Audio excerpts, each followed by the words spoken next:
The Otter Who Counted Stitches. There was a river that curved like a thought someone almost finished.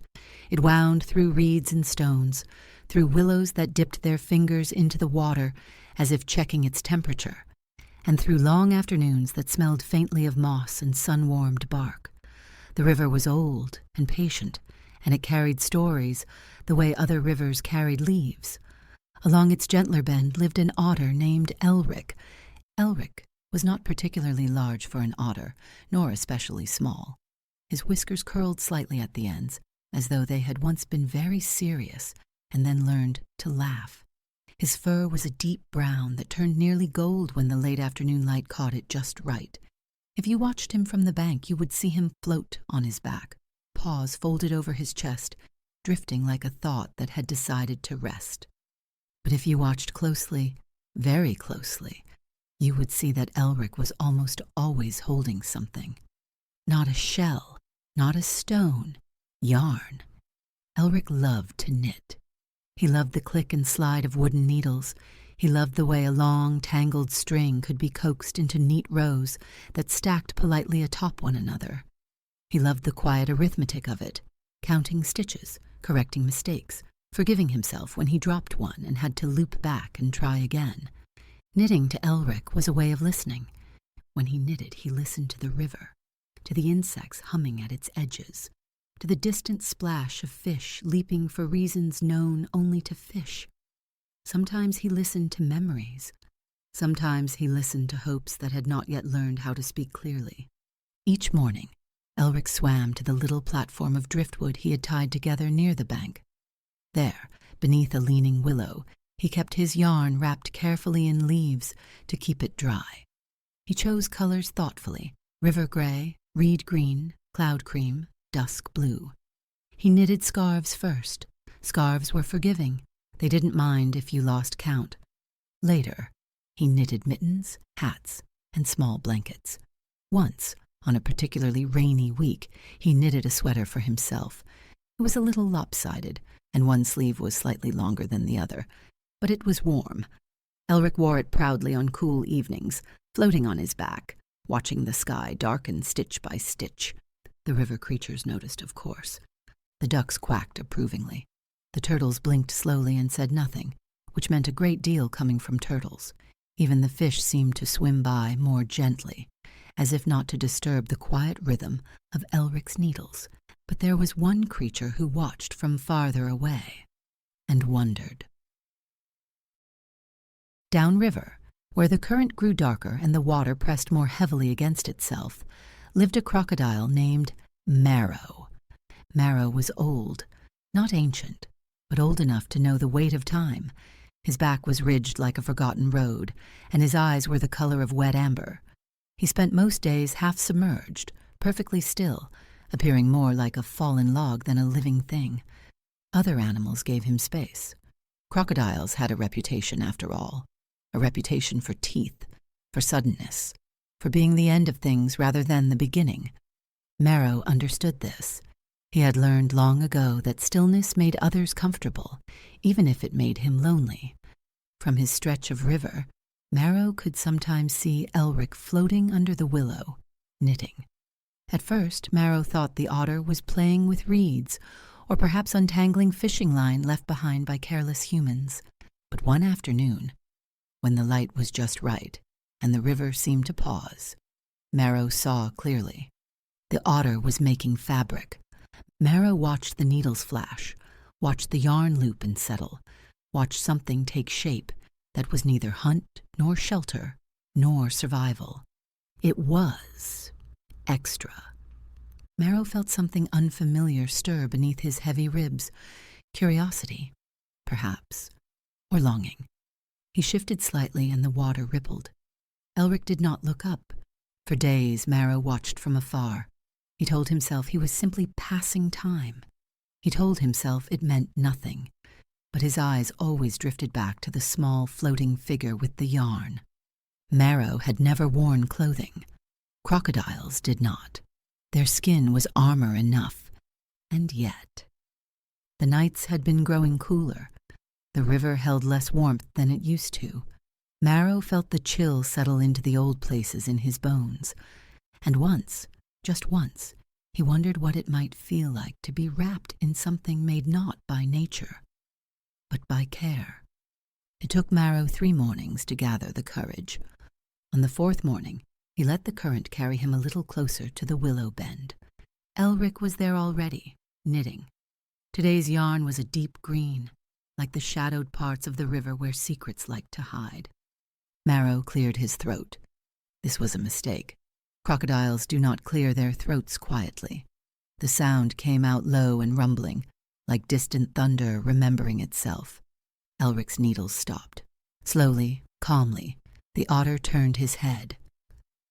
"Oh," Elric said. His voice was mild, but his eyes were alert. "Hello." Marrow froze.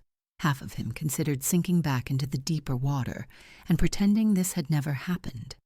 But then Elric smiled. Not a wide smile, not a careless one. A careful smile. "I'm Elric," the otter said. "Would you like to sit? The water's calm here." Marrow blinked. This was not how he expected the moment to go. "I am Marrow," he said, his voice slow and measured. I have been watching you." Elric nodded. "Yes, I thought so." There was no accusation in his tone, only acknowledgement. Marrow swallowed. "You make things."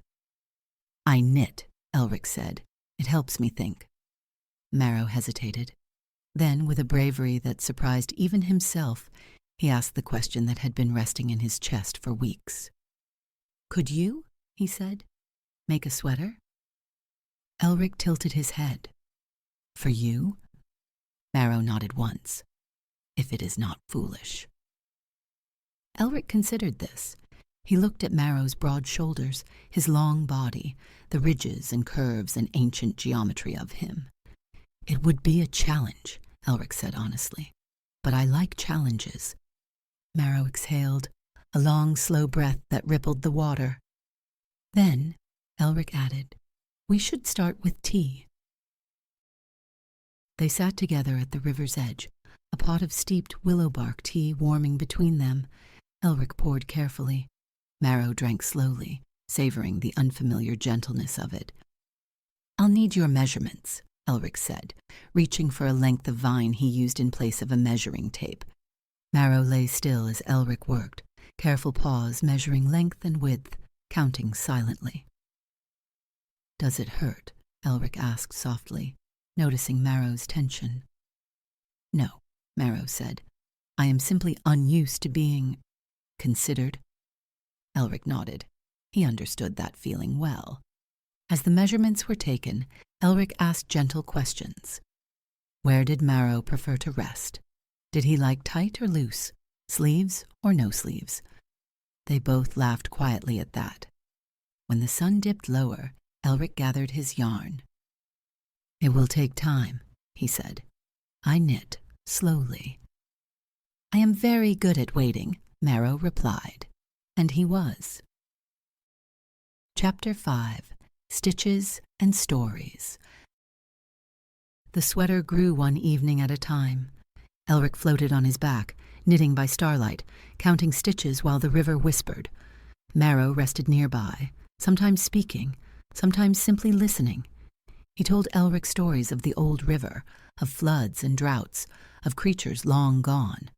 Elric told Marrow about his mother, who had taught him to knit using grass before he ever touched yarn, about mistakes that turned into patterns, about how making something warm felt like an act of hope. Sometimes they sat in silence. Sometimes Marrow laughed, a deep, surprising sound that startled birds from the reeds. The sweater took shape, thick, durable, soft on the inside. Elric chose a color like riverstone warmed by sun. "This is my favorite part," Elric said one night, finishing a row, "when it starts to feel inevitable." Marrow watched the fabric grow.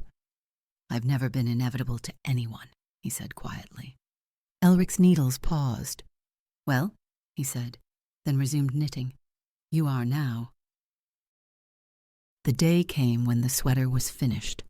Elric folded it carefully, paws trembling just a little. Marrow eased himself onto the bank. Elric helped guide the sweater over his head, adjusting it gently around the ridges and curves. It fit perfectly. Marrow looked down at himself, then up at Elric. "It is warm," he said, his voice thick. Elric smiled. It was made that way. Marrow sat very still, as though afraid the moment might break. "I have never been given something made only because someone wanted to," he said. Elric leaned back against the willow. "Neither had I," he replied, "until I learned to knit." The river flowed on, holding their reflection. An otter with yarn, a crocodile in a sweater, and a friendship stitched together, one careful loop at a time. Word spread, not loudly, not dramatically, but the river noticed. Other animals came to sit with them. Some asked for scarves, some asked for nothing at all and simply stayed. Marrow began to move upriver more often, his sweater a quiet statement. "I am not only what you fear." Elric began to knit more boldly, experimenting with patterns inspired by teeth and scales and ancient water. The river curved on, and if you walk there at dusk, if you listen carefully, you might hear the soft click of needles, the low rumble of a crocodile's laugh, and the sound of a friendship still being made, one stitch at a time. And that, perhaps, is the gentlest kind of story the river knows how to tell.